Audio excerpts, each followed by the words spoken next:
Escuchábamos declaraciones del presidente Donald Trump desde el Air Force One el día de ayer. Eso era lo que usted veía. Feliz martes para todos. Un gusto estar de nuevo aquí con ustedes. Esto es Voz Live, nuestra cita diaria, información y actualidad completamente en vivo. Yo soy Verónica Silveri. Recuerde que me puede encontrar como @Verónica Silveri en todas las plataformas digitales. Antes de empezar, siempre se lo digo, por favor, vaya y suscríbase a nuestro canal de YouTube. Allí nos encuentra como @Voz Media. Comente, denos like, pulse ese pulgar arriba y comparta para que podamos llegar a muchas más personas. Les recordamos también, estamos en vivo en Facebook y en Rumble. Como no, el programa de hoy llega con el apoyo de The One Coffee, sabor sin igual, directamente desde las tierras altas de Guatemala. Cada taza cuenta una historia y cada bolsa ayuda a financiar proyectos comunitarios. The One Coffee, si a usted le gusta el café, disfrútelo con propósito, ya está disponible en Voz Mercado. Iniciamos este programa y nos vamos de una vez a nuestra redacción en Madrid. Allí está Diane Hernández, que nos va a contar lo más destacado de Voz.us. Diane, cuéntanos qué tenemos en nuestra web el día de hoy. ¿Qué noticias hay hoy? Justo a esta hora a ti y a toda la audiencia de Voz Live que nos acompaña. Justo ya decías, estábamos desde Madrid para actualizar lo que tiene hoy Voz.us en sus portadas. Hoy hay varios puntos de interés internacional que se están discutiendo sobre la mesa. Una de ellas son dos conversaciones que por supuesto tienen toda la atención de los medios de prensa. Una de ellas es que los negociadores de Ucrania y Rusia iniciaron negociaciones mediadas, por supuesto, por Estados Unidos para poner fin a casi 4 años de guerra. Antes del inicio de estas conversaciones en la ciudad suiza, tanto Moscú como Kiev denunciaron ataques de largo alcance de la otra parte, algo que no es nuevo, que ya viene pasando en cada una de las conversaciones. Se espera que las reuniones de este primer grupo se extiendan por 2 días. Habrá que esperar cuáles son las conclusiones de este nuevo encuentro. Mientras tanto, y esto también lo llevamos en Voz.us, delegaciones de Estados Unidos e Irán también retomaron este martes las negociaciones en Ginebra. Poco antes del encuentro, el ejército iraní lanzó maniobras militares, ojo con esto, en el estratégico estrecho de Hormuz. Aunque fuentes militares iraníes aseguraron que se trataba simplemente de un ejercicio anual, en el pasado recordemos que el régimen ya amenazó varias veces con bloquear el paso entre el Golfo de Omán y el Golfo Pérsico, por donde transita nada más y nada menos que el 20% de la producción mundial de petróleo. Por supuesto, una amenaza que no podemos desechar y que también los líderes internacionales están muy al tanto de que darán al traste estas conversaciones. Todavía no hay declaraciones en este punto de cómo han concluido estas conversaciones. Por supuesto, estaremos actualizando esta noticia. También en Voz.us hoy tenemos otras informaciones relacionadas con inmigración, un tema que siempre tenemos muy actualizado. Y es que en las últimas horas el staff fronterizo de la Casa Blanca, el hombre de confianza de Donald Trump para temas de migración, Tom Homan, anunció que una pequeña fuerza de seguridad federal permanecerá en Minnesota, pese a que la administración días atrás había concluido, según anunció, sus operaciones migratorias en este estado. En declaraciones a la prensa, el propio Homan indicó que este grupo reducido servirá, y cito, para responder cuando nuestros agentes, según dijo, estén fuera y se vean rodeados por agitadores o cuando las cosas se salgan de control. Dijo en declaraciones a CBS y a otras cadenas que estuvieron conversando con él días atrás y en las últimas horas. Aclaró además que la permanencia de estas fuerzas será temporal, no dijo hasta qué tiempo, ni si en otros estados también será temporal la reducción de estas fuerzas, y que estará destinada únicamente a garantizar que la coordinación y los acuerdos con las fuerzas locales y estatales se mantengan efectivos frente a posibles amenazas a la seguridad pública. Recordemos que este es uno de los puntos álgidos y que más ha tratado la administración Trump en su primer año tras el regreso a la Casa Blanca del presidente, y que también ha sido uno de los temas más polémicos y que más se han llevado a debate en los medios y por supuesto en Voz.us no podría faltar. Otro de los puntos y de los grandes titulares que hoy tienen que ver con derechos civiles y que con grandes hombres también que han dicho adiós a principios de este año, lo llevamos hoy en nuestra portada, y es que el veterano activista de los derechos civiles Jesse Louis Jackson murió hoy martes a los 84 años. Así lo confirmó su familia en un comunicado en el que detallaron que había muerto pacíficamente, dijeron, rodeado de sus seres queridos. El reverendo fue compañero de lucha de Martin Luther King en los años 1960 y, por supuesto, el talentoso orador, como hoy se le considera, era también visto como uno de sus grandes protegidos. Luego, según confirmaron varias agencias de prensa, conformó otras dos organizaciones, PUSH, que daba nombre a una que se denominaba como Gente Unida para Salvar la Humanidad, que esto se fundó en 1971, y luego a la Coalición Nacional Arcoíris en los años 80, las cuales se unieron luego en 1996. Jackson también se presentó sin éxito 2 veces a las primarias demócratas para presidente, una en el año 84 y luego en 1988. Y a lo largo de su vida recibió muchísimos premios como la Medalla Presidencial de la Libertad a manos de Bill Clinton. En los últimos años, este reverendo, mientras continuaba con su activismo, empezó a sufrir severos problemas de salud, entre ellos una enfermedad neurodegenerativa, lo que dio al traste con su muerte este martes. Por supuesto, los medios internacionales hoy reseñan su trayectoria e incluso el presidente Donald Trump ha compartido su criterio y ha dicho que ha muerto una de las grandes fuerzas sobrenaturales del mundo, por supuesto, por la gran labor que hizo por los derechos civiles este activista.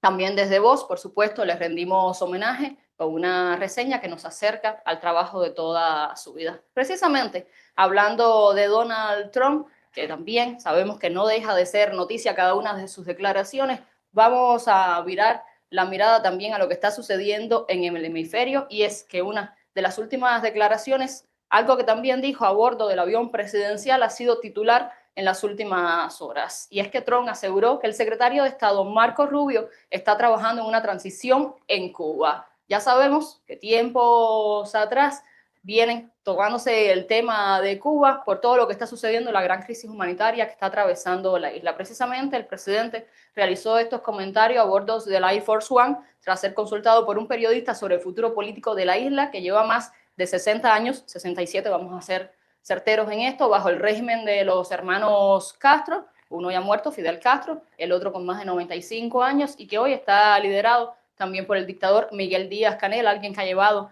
a la isla hasta sus últimos extremos. Recordemos que a principios de enero la administración logró capturar al dictador de Venezuela, Nicolás Maduro. Luego de esto viene trabajando con Delcy Rodríguez, a quien ve como una figura de transición, según han dicho en muchas declaraciones, y que será llamado un eventual de elecciones. En este contexto, el presidente fue consultado si planea hacer un escenario similar, desarrollar la misma estrategia con Cuba, y tener una figura política de transición. En este sentido, Donald Trump dijo textualmente: Cuba es ahora mismo una nación fallida y ni siquiera tienen combustible para que los aviones puedan despegar. Están taponando su pista de aterrizaje. Estamos hablando con Cuba y Marco Rubio está hablando con Cuba en este momento, dijo el presidente, y deberían llegar a un acuerdo sin falta porque se trata de una amenaza humanitaria. Ya ha tildado de amenaza humanitaria lo que está sucediendo en Cuba, y de esto tenemos varios artículos relacionados en voz.us. Retomando lo que había dicho Trump, agregó que tienen muchos cubanos americanos estupendos, dijo el presidente, y que estarán muy contentos cuando puedan volver y saludar a sus familiares y hacer cosas que deberían haber hecho desde hace mucho tiempo. Todo esto, recordemos, sucede mientras que la isla enfrenta una crisis sin precedentes, carencias de medicinas, alimentos, cero electricidad en muchísimas zonas del país, apagones interminables de más de 20 horas, sobre todo en las regiones de campo. Se está todavía dilatando un poco la situación en la ciudad, que es lo que han mantenido con algo más de iluminación, pero apenas 5, 6, 7 horas a lo sumo. Ya se suspendió la mayoría del transporte interurbano también en el país. No hay combustible de ningún tipo. La pasada semana, desde el lunes, dieron un anuncio que no había para abastecer a los aviones. Dado esto, ya muchísimas aerolíneas han suspendido sus vuelos a Cuba. Estamos hablando de las aerolíneas canadienses, de las aerolíneas Rusia, una de los grandes aliados del régimen, pues también ha dejado de volar a la isla, y estamos hablando de los dos principales emisores de turismo a Cuba, que no podemos perder de vista que eran de las pocas entradas de divisa que hoy tenía la isla caribeña. También recientemente, en horas de la noche de este lunes, LATAM, la aerolínea peruana, ha suspendido sus vuelos a la isla. Las que se mantienen volando, podemos decir, y esto puede encontrarlo también en algunos artículos que tenemos hoy en voz.us, estarán repostando combustible en México, en República Dominicana, algo que ya habían hecho en otras ocasiones ante similares crisis, pero que en este caso ha tocado el suelo. A pesar de que muchísimos países han brindado ayuda humanitaria a Cuba, han estado enviando donaciones por diferentes ONG o por otras vías, sí han dicho, entre ellas la presidenta de México hace unas horas en su conferencia matutina, que no enviarán combustible, aunque sí están enviando algunos alimentos y algunos medicamentos. ¿Hasta dónde llegará la crisis en Cuba? Pues no sabemos, esperemos que termine pronto, y esto lo digo como algo muy personal, porque realmente hoy el país está haciendo un caos doloroso. Estaremos también en unos minutos publicando un artículo sobre las operaciones que han dejado de suceder en Cuba. Dentro del último tiempo tenemos la Sherritt, que es una minera canadiense, la empresa más grande de extracción mineral que hoy opera en Cuba, acaba de suspender también sus operaciones y tenemos un reporte sobre ello. Esto es a grandes rasgos, junto a otras informaciones, por supuesto, lo que hoy tenemos en voz.us, y esperemos que usted se llegue hasta la página de clic, comparta nuestra información y se informe también de lo que está sucediendo en Estados Unidos y en el resto del mundo, porque ahí tenemos todo actualizado. Esto es a grandes rasgos, Verónica, lo que podemos compartir hoy desde Madrid. Por supuesto, le invitamos a que visite nuestra página y que siga, por supuesto, con voz.us y con Voz Live. Triste lo que sucede, sin duda alguna, en Cuba, triste lo que sucede en Venezuela, y esperemos que pronto caiga la dictadura tiránica cubana y la venezolana también. Esperemos que pronto se resuelva y que llegue por fin el momento de una transición. Diana Hernández, muchísimas gracias por acompañarnos. Se los dijo ella misma, voz.us es nuestra página web. Vaya e infórmese. Gracias, Diana. Nosotros seguimos con más información. Hablando de dictaduras, hablando de elecciones, nuevamente el líder de la minoría demócrata en el Senado fue increpado en CNN por el tema del voto, con el tema del ID, de votar con ID. Se hace en todos los países del mundo. Vamos a ver qué dijo Chuck Schumer. No tenemos el sonido de Chuck Schumer, me confirman. No lo tenemos por ahora. Vamos a darle la bienvenida a nuestro segundo invitado. Esteban Hernández debe estar con nosotros ahora para hablar sobre este asunto. Esteban, ya te veo hablar sobre este asunto tan importante que es el ID para votar, ¿no? Parece increíble. Vamos a ver ahora los sonidos de Schumer cuando me diga producción que los tenemos, pero por supuesto tú estás enterado de todo el tema, de todo lo que sucede, de qué es lo que dicen los demócratas y cuáles son las exigencias. Yo aquí también poniendo mi opinión personal de los republicanos, que son exigencias lógicas y exigencias válidas. No sé, realmente mi desconocimiento es amplio en este asunto. Sí, si en algún otro país del mundo esto sucede, pero ¿cómo es posible que tú puedas ir a votar sin un ID? ¿Cómo es posible que puedas ir a votar sin un ID con foto para saber quién realmente eres? Una prueba de ciudadanía. Esteban, ¿cuáles son tus opiniones sobre la política que quieren seguir implementando los demócratas y sobre todo lo que exigen los republicanos? Bueno, lo que exigen los republicanos es algo básico. Ellos lo han expuesto de una manera muy detallada en esto que han llamado SAFE Act, ¿no? La ley para salvar América, como lo han denominado, y está justamente dividido en 3 puntos fundamentales. Y esto va desde lo que es el inicio del registro para cualquier persona que quiera registrarse en el padrón electoral de los Estados Unidos, pasando, como tú mencionas, por el tema del ID al momento de ir a votar e incluso poniendo las restricciones al tema de las boletas ausentes. Yo creo que eso es importante que se entienda, porque las irregularidades o las cosas sin sentido que estamos viendo no solamente ocurren el día de las elecciones cuando la persona va a votar y no se le exige una identificación. Entonces, a eso justamente es lo que está apuntando este proyecto de ley, que al momento de tú registrarte tengas que demostrar que tú eres ciudadano de este país, porque es cierto que en algunos casos no te piden ese tipo, en algunos estados, quiero decir, no te piden ese tipo de requisitos, e incluso en aquellos en donde sí te piden identificación para registrarte, lo puedes hacer sin ser necesariamente ciudadano. En algunos estados, Verónica, en los que son un poco más estrictos y sí te piden la identificación, basta con que les des un número de seguro social. Los números de seguro social no son exclusivos de los ciudadanos.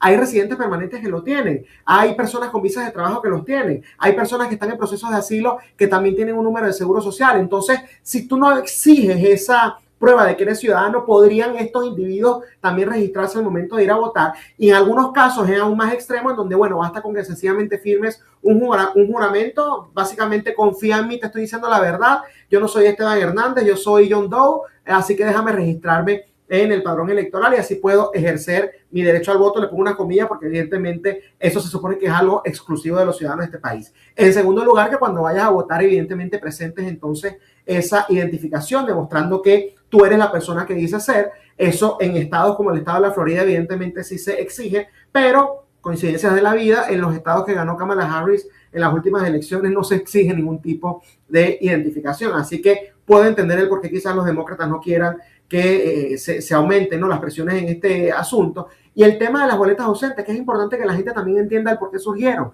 Las boletas ausentes surgen durante un conflicto bélico, si mal no recuerdo, el de la guerra de secesión de acá de los Estados Unidos, y se hizo precisamente con el fin de que las personas que estaban prestando servicio militar pudieran también ejercer su derecho al voto. Hoy por hoy es básicamente, bueno, me da flojera ir al centro de votación, así que la mando por correo. Lo que se está pidiendo con este proyecto de ley es que se limite a servicio militar, personas que se encuentren en otras partes justamente ofreciendo servicio militar, a ciudadanos americanos que se encuentren viajando, por el motivo que sea, por negocio, por recreación, pero que puedan entonces ejercer su derecho al voto a pesar de que estén fuera del país, y también por cuestiones de enfermedad o de discapacidades. Es decir, que si tú o yo tenemos la oportunidad de ir a votar y nos da flojera, que eso no sea una suficiente excusa para pedir una boleta y votar de forma ausente. Porque yo creo que si se está pidiendo transparencia en el sistema electoral, que ha sido ampliamente cuestionado también por los demócratas en el pasado, les recuerdo a Hillary Clinton que dijo que los rusos se robaron las elecciones en 2016, les recuerdo a Al Gore en el 2000 que él dijo que no aceptó los resultados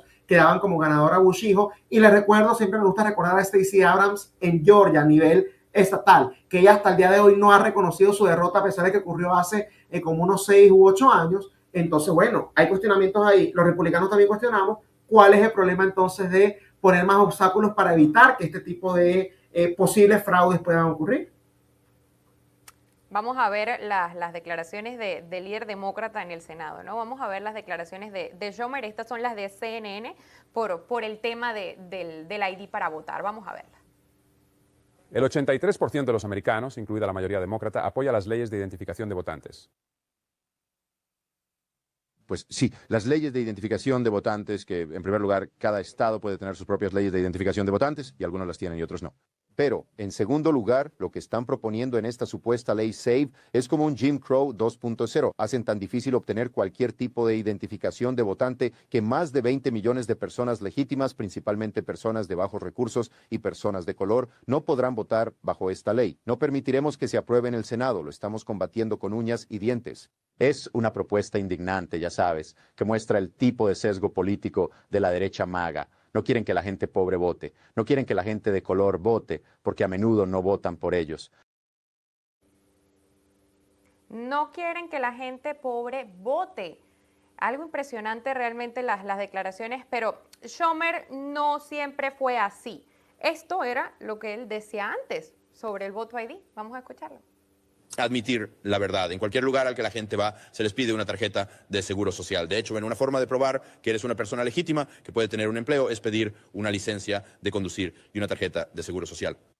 Esta es una enmienda para combatir el fraude. En todos los lugares a los que vamos, la gente nos pregunta, ¿por qué no pueden detener a los inmigrantes ilegales o a otras personas que vienen aquí? Y la respuesta principal que les damos a nuestros electores es que cuando llegan aquí pueden conseguir empleos y obtener beneficios. Todo esto en contra de la ley, debido precisamente al fraude. Esto, Esteban, contaría, como usted lo vio, de un canal de televisión nuestro en Venezuela, esta sección famosa de usted lo vio. ¿Qué me puedes decir de estas declaraciones? ¿Qué ha pasado con Schumer? ¿Qué son estos cambios de opinión? Bueno, yo lo que entonces puedo concluir acá es o que Schumer está mintiendo ahora o que Schumer promovía la segregación antes. Que él decida si antes era un racista, ¿no?, que promovía la segregación y leyes estilo Jim Crow, o que sencillamente está mintiendo actualmente. A mí lo que me llama la atención, Verónica, y bueno, querida audiencia, es que básicamente lo que esta gente está diciendo es que las mujeres, los latinos, los negros, y ahora incluye a la gente pobre, porque ese todavía no lo tenía en la lista, somos excesivamente brutos, somos excesivamente idiotas para utilizar el internet para pedir una cita, si es que lo vas a hacer con cita, porque tú puedes ir a un DMV sin necesidad de cita. Ellos tienen también la sección de walk-in, ¿no?, que evidentemente los aceptan. Es que somos brutos para el uso de las impresoras. No sabemos qué documentos hay que llevar para que nos den la identificación y no sabemos tampoco cómo ubicar esas oficinas. Es decir, la gente pobre, los latinos, los negros y las mujeres casadas, que también el otro grupo que evidentemente han incluido en estos oprimidos, ¿no?, en las últimas semanas, no viajan, nunca han viajado en su vida, porque para viajar, bueno, te piden la identificación. no tienen cuentas bancarias, porque si tú vas al banco, los bancos opresores te piden una identificación, no han comprado alcohol en su vida, nunca han consumido alcohol, así que yo asumo que, bueno, en las fiestas y en las reuniones que ellos hacen, lo único que pueden poner es refresco y agua, lamentablemente no pueden a veces tomarse su cervecita, porque evidentemente ahí te pedirían identificación las tiendas de mercados opresoras y la licorería, que también les encanta oprimir a estos sectores. No tienen empleo, porque cuando tú vas a cualquier empleador también te piden identificación, entonces los empleadores opresores también van a encontrar a la gente pobre y de las mujeres y de los latinos y de los negros, y esto lo que te demuestra es la ridiculez que hay detrás de este asunto. Sencillamente tiene que haber una agenda mucho más oscura que nos apunte a por qué los demócratas se están oponiendo a esto, porque acá no se están poniendo ningún tipo de trabas que no se pongan en otros países, incluso cuando te vas a la Europa progresista, que para los demócratas es básicamente un modelo a seguir en prácticamente todo. Escoge cualquier país de la Unión Europea y efectivamente te van a pedir identificación. En los países que no son, para votar quiero decir, en los países que ni siquiera son democráticos, lo cual demuestra que esto no es que va a ser el sistema infalible, pero por lo menos es un obstáculo más. En los países no democráticos te piden identificación para votar. En países del tercer mundo, de Latinoamérica, de África. Me da risa porque yo hace poco estaba leyendo un reportaje, ¿no?, de Somalia, que estaban implementando ahora una tarjeta de votación. Es una política nueva que quieren implementar, y yo digo, bueno, pues estos son los grupos que en teoría están defendiendo individuos de ese país, como Ilhan Omar, que está en contra también abiertamente del uso de la identificación, pero en su país de origen ahora están implementando esto y no le he escuchado decir absolutamente nada en contra de ese sistema. Entonces te demuestra que es algo que quieren implementar acá para que justamente el sistema electoral sea vulnerable, y no quieren transparencia electoral, por algo será. Ahora, Esteban, ¿qué crees tú que sea lo que vaya a suceder? Ya hemos dicho de qué se trata todo este proyecto de ley, pero realmente ¿qué va a pasar? Porque justamente es año electoral, es algo que podría influir directamente y se necesita que sea ya.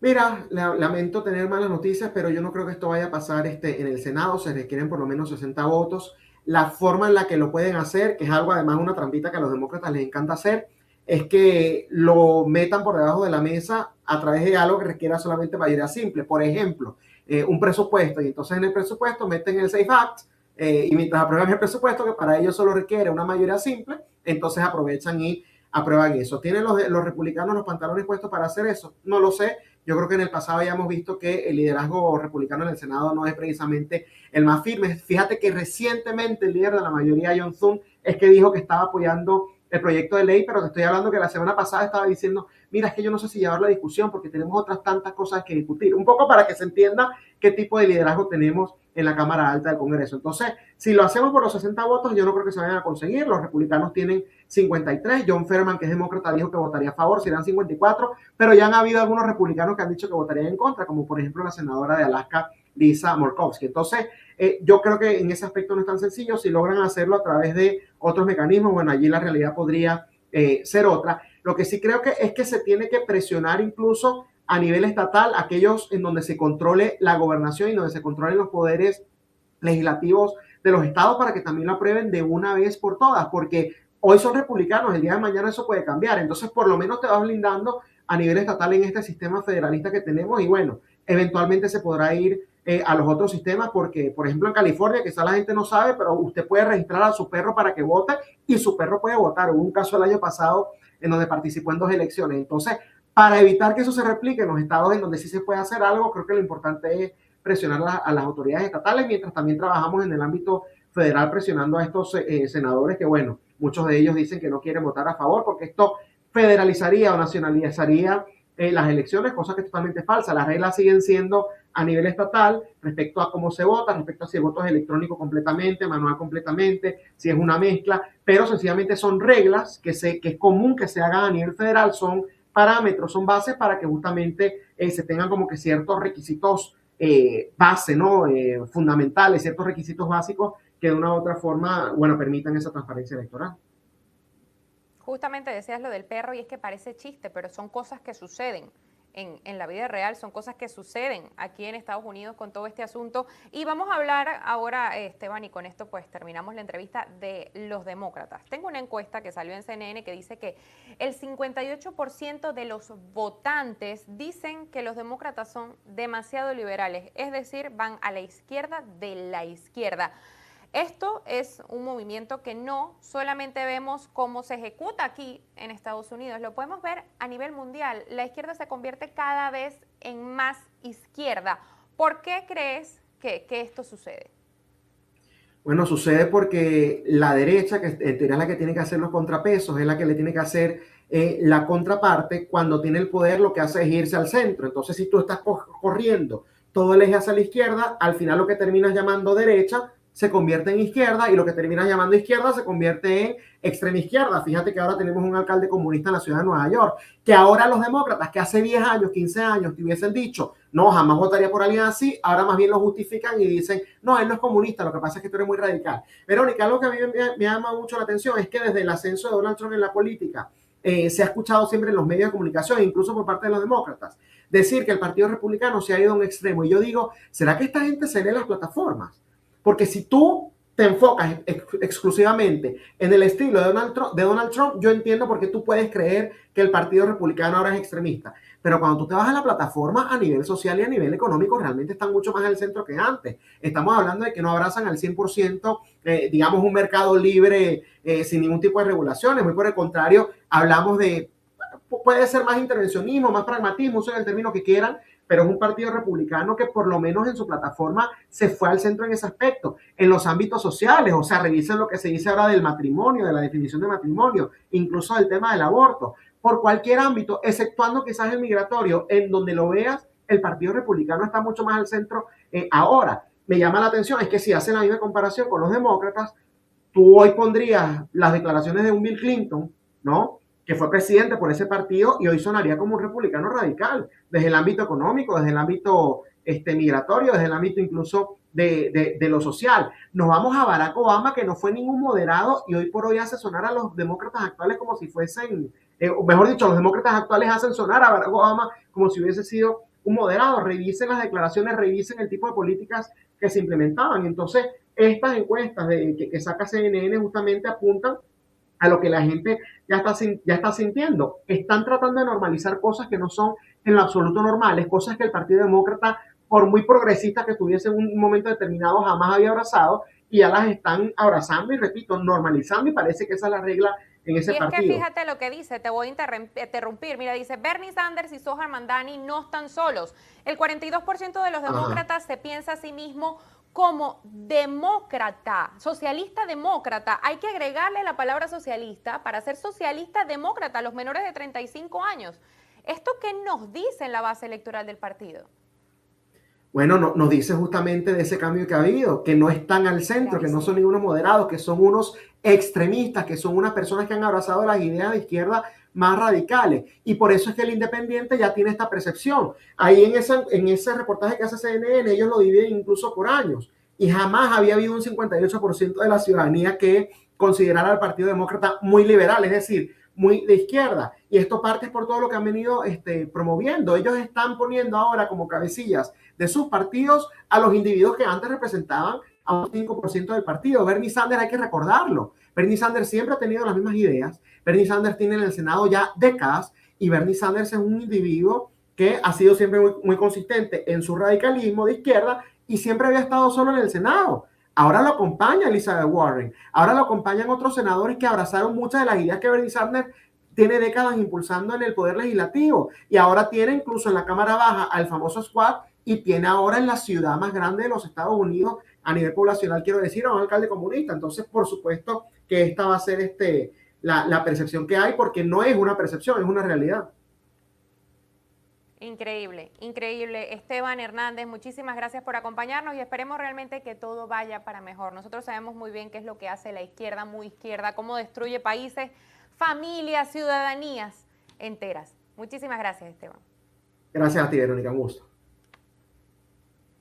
Nosotros seguimos con más noticias. El SAR de la Frontera confirma que han encontrado 145,000 niños perdidos por la administración Biden. Vamos a escucharlo. Más de 3.300 niños. Saben, la administración anterior, más de 500,000 de niños introducidos ilegalmente en este país, entregados a patrocinadores no verificados. Perdieron el rastro de 300,000 de ellos. El presidente Trump ya ha encontrado a 145,000 de ellos. Luego muchos, solo en Minnesota, más de 3.300 niños desaparecidos que encontramos, que la administración anterior ni siquiera estaba buscando. Las noticias, el zar de la frontera Tom Homan nos muestra esto: 145.000 niños perdidos por la administración Biden fueron recuperados. Vamos ahora en el ámbito internacional. La ley de amnistía mete en el mismo saco a presos políticos y represores. El proyecto es tan amplio que el propio Nicolás Maduro, procesado por narcoterrorismo en un tribunal de Nueva York, solicita para él y su esposa Cilia Flores ser perdonado por el sistema judicial chavista, mientras el exmandatario se lo solicita por teléfono a su hijo Nicolásito. Los familiares de presos políticos se han encadenado y declarado en huelga de hambre para con o sin ley de amnistía liberen a los detenidos. Así ocurrió este fin de semana con 17 presos, los primeros en salir bajo medidas cautelares de la prisión Zona 7 al norte de Caracas, donde se calcula que habían 80 personas detenidas por motivos políticos. Esto lo reportó allí, justamente está viendo usted en su pantalla, ABC de España. Nosotros ya llegó la hora de terminar nuestro programa del día de hoy. Lo vamos a dejar con el discurso del secretario de Estado Marco Rubio desde Múnich, traducido para usted en español. Yo soy Verónica Silveri, nos vemos mañana. Es un honor y un placer particular para mí dar la bienvenida al orador que representará a los Estados Unidos de América. Bienvenido, secretario de Estado Marco Rubio. Tiene la palabra.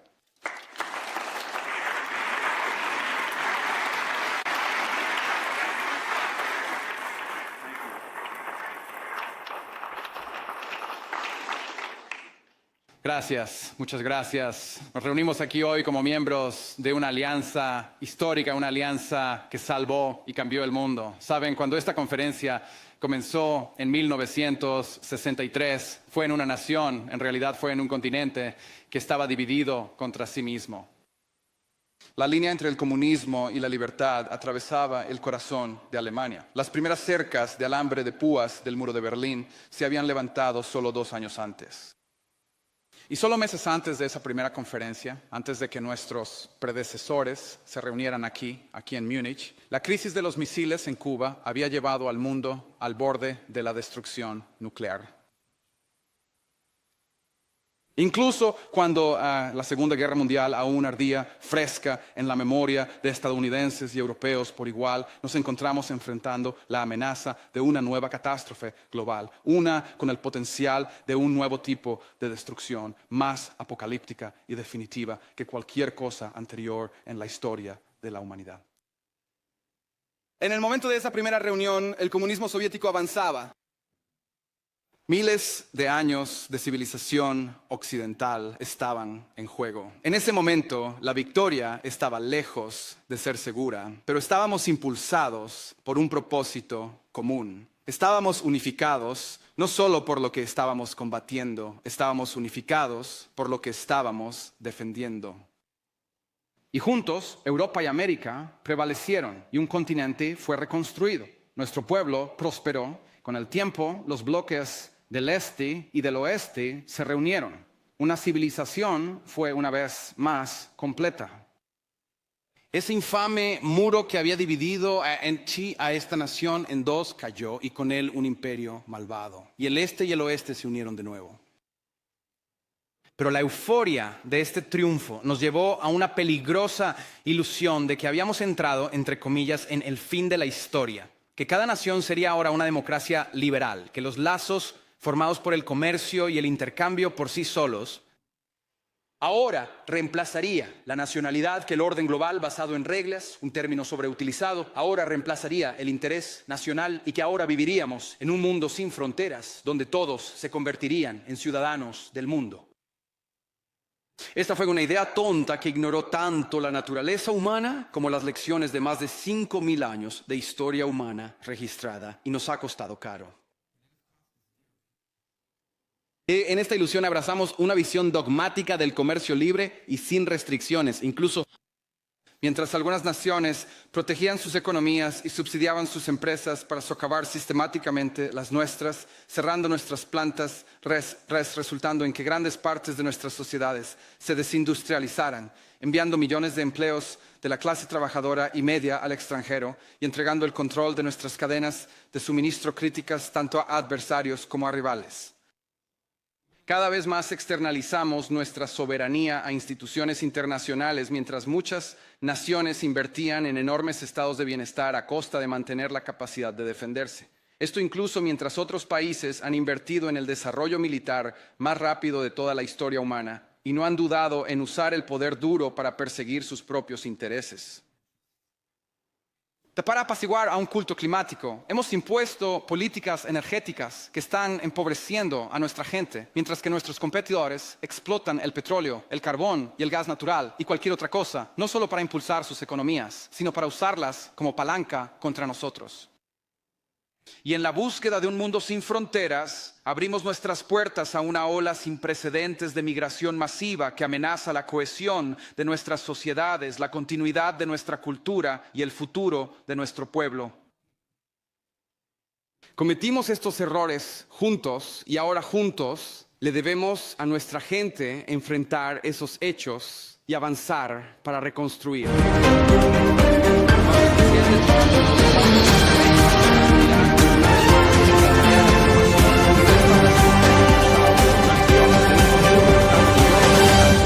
Y tan vital como el pasado de nuestra civilización. Y aunque estamos preparados, si es necesario, para hacer esto solos, es nuestra preferencia y nuestra esperanza hacerlo juntos con ustedes, nuestros amigos aquí en Europa. Para los Estados Unidos y Europa pertenecemos juntos. América fue fundada hace 250 años, pero las raíces comenzaron aquí, en este continente, mucho antes. Los hombres que se establecieron y construyeron la nación de mi nacimiento llegaron a nuestras costas, llevando los recuerdos, las tradiciones y la fe cristiana de sus antepasados como una herencia sagrada, un vínculo inquebrantable entre el viejo mundo y el nuevo. Somos parte de una civilización, la civilización occidental. Estamos unidos por los lazos más profundos que las naciones pueden compartir, forjados por siglos de historia compartida, fe cristiana, cultura, herencia, idioma, ascendencia y los sacrificios que nuestros antepasados hicieron juntos por la civilización común de la que hemos heredado. Y por eso los estadounidenses a veces podemos parecer un poco directos y urgentes en nuestros consejos. Por eso el presidente Trump exige seriedad y reciprocidad de nuestros amigos aquí en Europa. La razón, amigos míos, es porque nos importa profundamente su futuro y el nuestro. Y si a veces no estamos de acuerdo, nuestros desacuerdos provienen de nuestro profundo sentido de preocupación por una Europa con la que estamos conectados, no solo económicamente, no solo militarmente, estamos conectados espiritualmente y estamos conectados culturalmente. Queremos que Europa sea fuerte, creemos que Europa debe sobrevivir, porque las dos grandes guerras del siglo pasado nos sirven como un recordatorio constante de la historia, de que en última instancia nuestro destino está y siempre estará entrelazado con el suyo, porque sabemos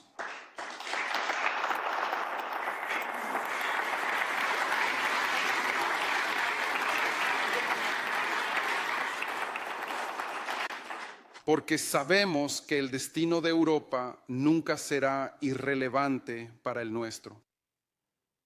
La seguridad nacional, de la que trata en gran parte esta conferencia, no es meramente una serie de cuestiones técnicas. ¿Cuánto gastamos en defensa o dónde? ¿Cómo la desplegamos? Son preguntas importantes, lo son, pero no son la fundamental. La pregunta fundamental que debemos responder desde el principio es, ¿qué exactamente estamos defendiendo? Porque los ejércitos no luchan por abstracciones, los ejércitos luchan por un pueblo, los ejércitos luchan por una nación, los ejércitos luchan por un modo de vida. Y eso es lo que estamos defendiendo, una gran civilización que tiene todas las razones para estar orgullosa de su historia, confiada en su futuro y que aspira a ser siempre dueña de su propio destino económico y político. Fue aquí en Europa donde nacieron las ideas que plantaron las semillas de la libertad que cambiaron el mundo. Fue aquí en Europa donde el mundo, que dio al mundo el Estado de Derecho, las universidades y la revolución científica. Fue este continente el que produjo el genio de Mozart y Beethoven, de Dante y Shakespeare, de Miguel Ángel y Da Vinci, de los Beatles y los Rolling Stones.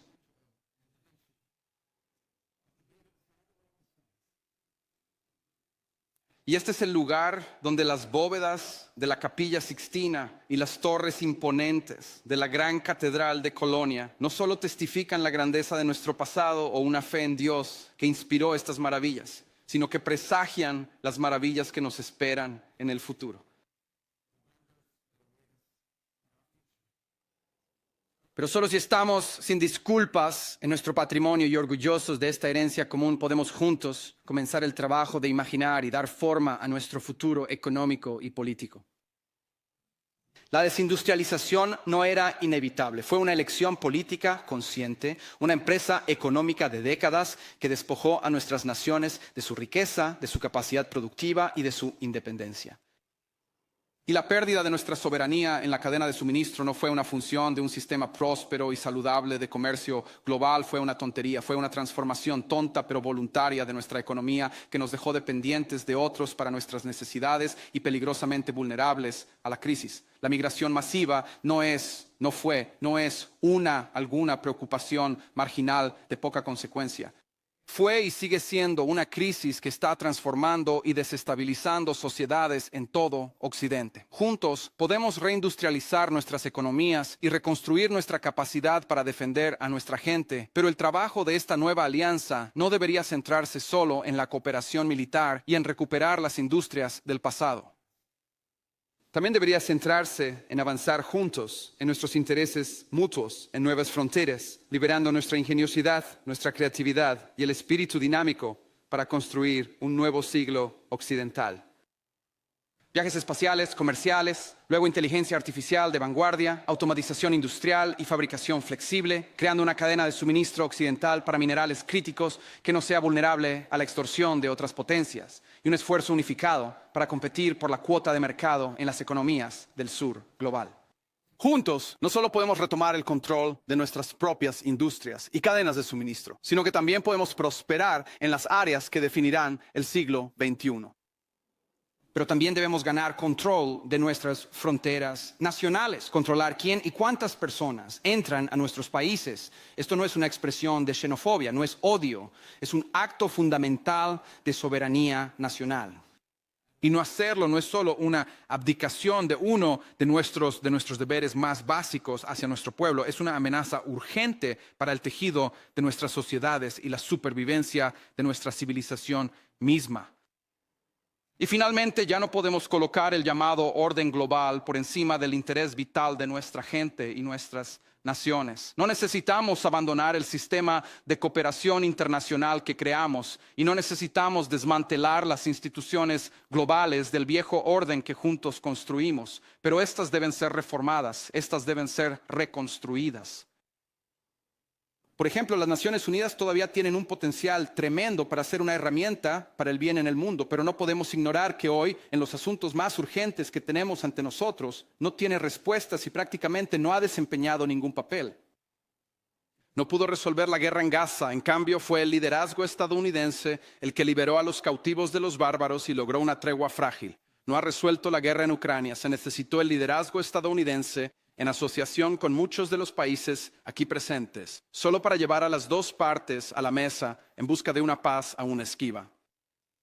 Fue incapaz de contener el programa nuclear de los clérigos chiitas radicales en Teherán. Eso requirió 14 bombas lanzadas con precisión desde bombarderos B-2 estadounidenses. Y no pudo abordar la amenaza a nuestra seguridad de un dictador narcoterrorista en Venezuela. En cambio, se necesitó de fuerzas especiales estadounidenses para llevar a este fugitivo ante la justicia. En un mundo perfecto, todos estos problemas y más serían resueltos por diplomáticos y resoluciones firmemente redactadas. Pero no vivimos en un mundo perfecto. Y no podemos seguir permitiendo que aquellos que amenazan abiertamente a nuestros ciudadanos y ponen en peligro nuestra estabilidad global se escuden detrás de abstracciones del derecho internacional que ellos mismos violan rutinariamente.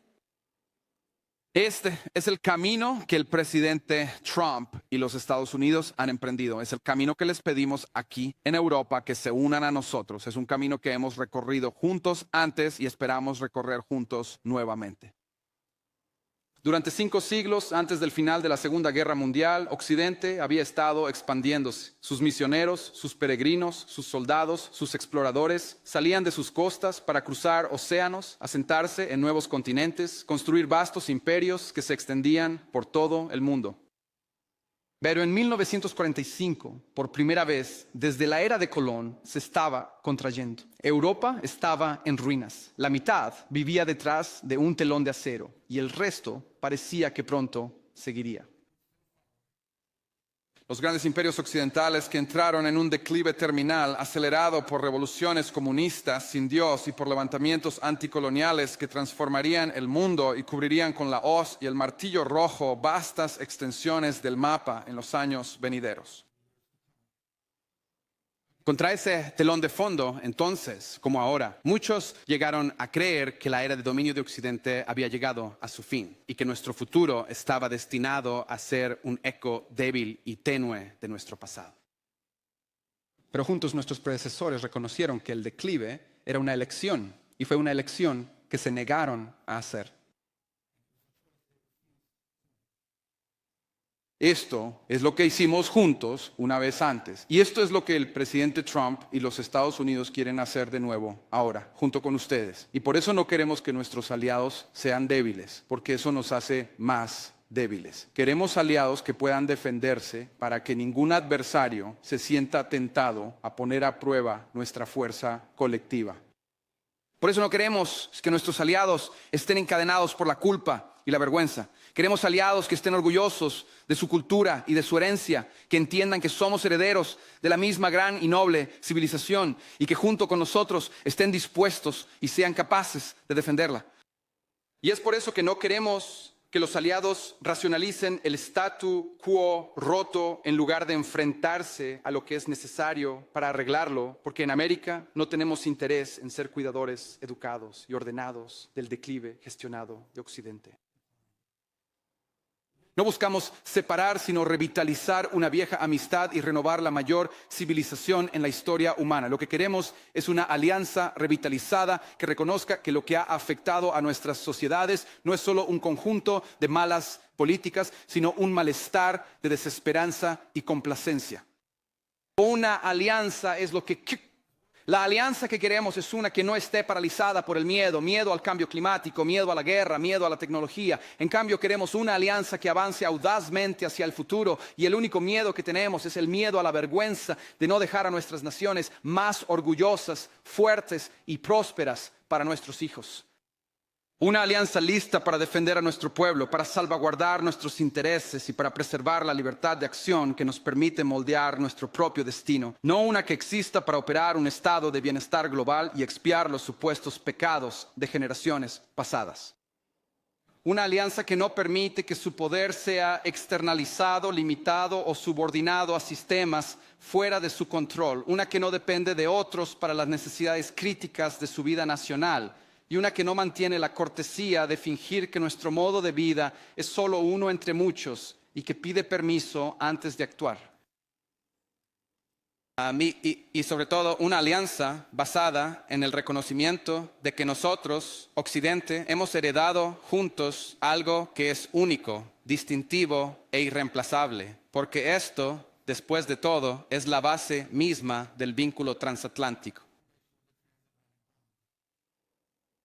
Actuando juntos de esta manera, no solo ayudaremos a recuperar una política exterior sensata, nos devolverá un sentido claro de nosotros mismos, nos devolverá un lugar en el mundo y al hacerlo reprenderá y disuadirá a las fuerzas de borrado civilizacional que hoy amenazan tanto a América como a Europa por igual. Entonces, en una época de titulares que anuncian el fin de la era transatlántica, que quede claro para todos que este no es ni nuestro objetivo ni nuestro deseo, porque para nosotros los estadounidenses, nuestro hogar puede estar en el hemisferio occidental, pero siempre seremos un hijo de Europa.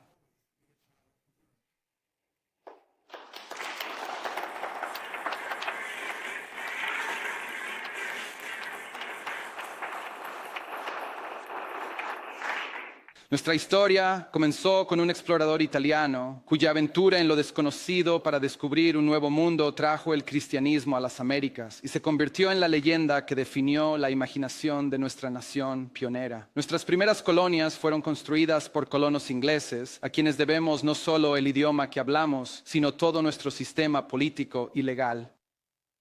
Nuestras fronteras fueron moldeadas por los escoceses, irlandeses, el orgulloso y resistente clan de las colinas de Ulster nos dieron a Davy Crockett y Mark Twain y Teddy Roosevelt y Neil Armstrong. Nuestro gran corazón del Medio Oeste fue construido por agricultores y artesanos alemanes quienes transformaron llanuras vacías en una potencia agrícola global y, por cierto, mejoraron dramáticamente la calidad de la cerveza estadounidense. Nuestra expansión hacia el interior siguió los pasos de los comerciantes de pieles y exploradores franceses cuyos nombres, por cierto, todavía adornan los letreros de las calles y los nombres de los pueblos en todo el valle del Mississippi. Nuestros caballos, nuestros ranchos, nuestros rodeos, toda la romántica del arquetipo del vaquero que se volvió sinónimo del oeste americano nacieron en España. Y nuestra ciudad más grande e icónica se llamaba Nueva Ámsterdam antes de llamarse Nueva York. Y sabes que en el año en que se fundó mi país, Lorenzo y Catalina Giroldi vivían en Casal Monferrato, en el reino de Piamonte, Cerdeña. Y José y Manuela Reina vivían en Sevilla, España. No sé si es que sabían algo sobre las 13 colonias que habían ganado su independencia del Imperio Británico, pero de lo que estoy seguro es de esto. Nunca podrían haber imaginado que 250 años después uno de sus descendientes directos estaría aquí hoy en este continente como el principal diplomático de esa nación naciente. Y sin embargo, aquí estoy recordando con mi propia historia que tanto nuestras historias como nuestros destinos siempre estarán vinculados. Juntos reconstruimos un continente destrozado tras 2 devastadoras guerras mundiales. Cuando nos encontramos divididos una vez más por el telón de acero, el libre Occidente unió fuerzas con los valientes disidentes que luchaban contra la tiranía en el este para derrotar al comunismo soviético. Hemos luchado entre nosotros, luego nos reconciliamos, luego luchamos, luego nos reconciliamos de nuevo. Y hemos sangrado y muerto lado a lado en los campos de batalla, desde Kapiong hasta Kandahar. Y estoy aquí hoy para dejar claro que América está trazando el camino para un nuevo siglo de prosperidad y que una vez más queremos hacerlo junto a ustedes, nuestros queridos aliados y nuestros amigos más antiguos.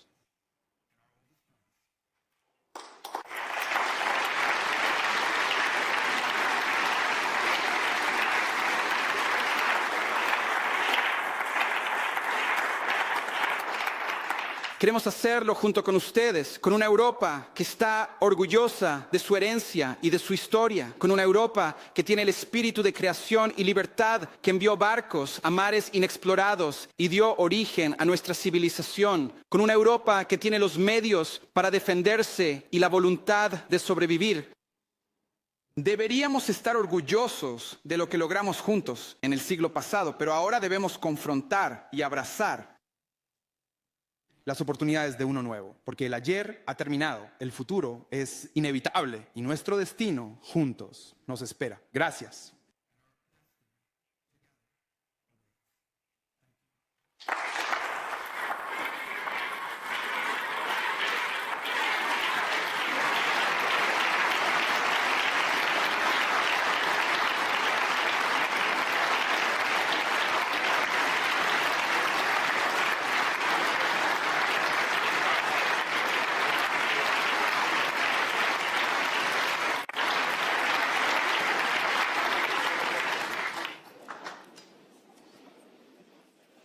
Señor secretario, no estoy seguro de que haya escuchado el suspiro de alivio en esta sala cuando estábamos escuchando lo que interpretaría como un mensaje de tranquilidad, de asociación. En Freud och René Zellweger ieder existen los Estados Unidos so hype y Freud me recuerda a un declaraciones hechas hace décadas por sus predecesores cuando la discusión ¿es realmente América una potencia europea? ¿Es América una potencia en Europa? Gracias por ofrecer este mensaje de tranquilidad sobre nuestra asociación. De hecho, esta no es la primera vez que Marco Rubio está aquí en la Conferencia de Seguridad de Múnich. Ha estado aquí un par de veces antes, pero es la primera vez que está y es el orador como secretario de Estado. Así que gracias de nuevo. Ahora solo tenemos un par de minutos para solo unas pocas preguntas. Y si me permite, hemos recopilado preguntas de la audiencia. Uno de los temas clave aquí ayer, hoy, es, por supuesto, sigue siendo la cuestión de cómo abordar la guerra en Ucrania. Muchos de nosotros en las discusiones del último día, las últimas 24 horas, han expresado su impresión. Que los rusos, permítanme decirlo coloquialmente, los rusos están ganando tiempo, que realmente no están interesados en un acuerdo significativo. No se hincha de que estén dispuestos a comprometerse en ninguno de sus objetivos maximalistas. Ofrézcanos, si puede, su evaluación de dónde estamos y hacia dónde cree que podemos ir. Bueno, creo que donde estamos en este punto es que los temas en juego que tienen que ser aquí está la buena noticia. La buena noticia es que los temas que necesitan ser confrontados para terminar esta guerra se han reducido. Esa es la buena noticia. La mala noticia es que se han reducido a las preguntas más difíciles de responder y queda trabajo por hacer en ese frente. Escucho tu punto sobre, bueno, la respuesta es que no lo sabemos, no sabemos si los rusos están serios sobre terminar la guerra, dicen que lo están y bajo qué términos estarían dispuestos a hacerlo y si podemos encontrar términos que sean aceptables para Ucrania sobre los que Rusia siempre aceptará, pero vamos a seguir probándolo. Mientras tanto, todo lo demás sigue sucediendo. Los Estados Unidos han impuesto sanciones adicionales a Rusia también. En nuestras conversaciones con India hemos obtenido su compromiso de dejar de comprar petróleo ruso adicional. Europa ha tomado sus propias medidas hacia adelante. El programa Pearl continúa, en el cual armamento estadounidense se está vendiendo para el esfuerzo bélico ucraniano. Así que todas estas cosas continúan. Nada se ha detenido en el ínterin, así que no hay compra de tiempo aquí en ese sentido. Lo que no podemos responder, pero vamos a seguir probando, es si hay un resultado con el que Ucrania pueda vivir y que Rusia acepte. Y yo diría que ha sido esquivo hasta este punto. Hemos avanzado en el sentido de que por primera vez en años, creo, al menos a nivel técnico, hubo oficiales militares de ambos lados que se reunieron la semana pasada y habrá futuras reuniones nuevamente el martes, aunque puede que no sea el mismo grupo de personas. Mira, vamos a seguir haciendo todo lo que podamos para desempeñar este papel de llevar esta guerra a un fin. No creo que nadie en esta sala esté en contra de un acuerdo negociado para esta guerra, siempre y cuando las condiciones sean justas y sostenibles, y eso es lo que queremos lograr, y vamos a seguir intentando lograrlo, incluso mientras todas estas otras cosas continúan sucediendo en el frente de las sanciones y demás. Muchas gracias. Estoy seguro de que si tuviéramos más tiempo habría muchas preguntas sobre Ucrania. Pero permítame concluir haciendo una pregunta sobre algo completamente diferente. El próximo orador aquí en solo un par de minutos será el ministro de Relaciones Exteriores de China. Cuando usted sirvió en el Senado, señor, la gente lo consideraba una especie de halcón respecto a China. Así lo hicieron, sí. Así que lo hicieron. Sabemos que habrá en aproximadamente 2 meses una reunión cumbre entre el presidente Trump y el presidente Xi Jinping. Denos tu expectativa. ¿Eres optimista? ¿Puede haber un, entre comillas, acuerdo con China? ¿Qué esperas? Bueno, yo diría esto. Las dos economías más grandes del mundo, dos de las grandes potencias del planeta, tenemos la obligación de comunicarnos con ellos y hablar, y muchos de ustedes también en una base bilateral. Quiero decir, sería una negligencia geopolítica no estar en conversaciones con China. Diría esto porque somos dos países grandes con enormes intereses globales. Nuestros intereses nacionales a menudo no se alinearán. Sus intereses nacionales y los nuestros no se alinearán. Y le debemos al mundo intentar gestionarlos lo mejor que podamos. Obviamente evitando el conflicto, tanto económico como y peor. Y por eso es importante para nosotros tener comunicaciones con ellos en ese sentido. En áreas en las que nuestros intereses están alineados, creo que podemos trabajar juntos para tener un impacto positivo en el mundo y buscamos oportunidades para hacerlo con ellos. Así que, pero tenemos que tener una relación con China y muchos de los países representados aquí hoy van a tener que tener una relación con China, siempre entendiendo que nada de lo que acordemos podría ser a expensas de nuestros intereses nacionales y francamente pues esperamos que China actúe en su interés nacional como esperamos que cada Estado-nación actúe en su interés nacional. Y el objetivo de la diplomacia es tratar de navegar esos momentos en los que nuestros intereses nacionales entran en conflicto entre sí, siempre con la esperanza de hacerlo pacíficamente. Creo que también tenemos una obligación especial, porque lo que sea que ocurra entre Estados Unidos y China en el comercio tiene una implicación global. Así que hay desafíos a largo plazo que enfrentamos y que vamos a tener que confrontar, que serán irritantes en nuestra relación con China. Eso no es solo cierto para los Estados Unidos, eso es cierto para el Occidente en general, pero creo que necesitamos intentar manejar eso lo mejor que podamos para evitar, ya sabes, fricciones innecesarias si es posible, pero nadie tiene ilusiones. Hay algunos desafíos fundamentales entre nuestros países y entre Occidente y China que continuarán en el futuro previsible por una variedad de razones y son algunas de las cosas en las que esperamos trabajar juntos con ustedes. Muchas gracias, señor secretario. Se nos ha acabado el tiempo. Lo siento por no poder tomar preguntas de todos los que querían preguntar. Señor secretario de Estado, gracias por este mensaje de tranquilidad. Creo que esto es muy apreciado aquí en la sala. Ofrezcamos un aplauso.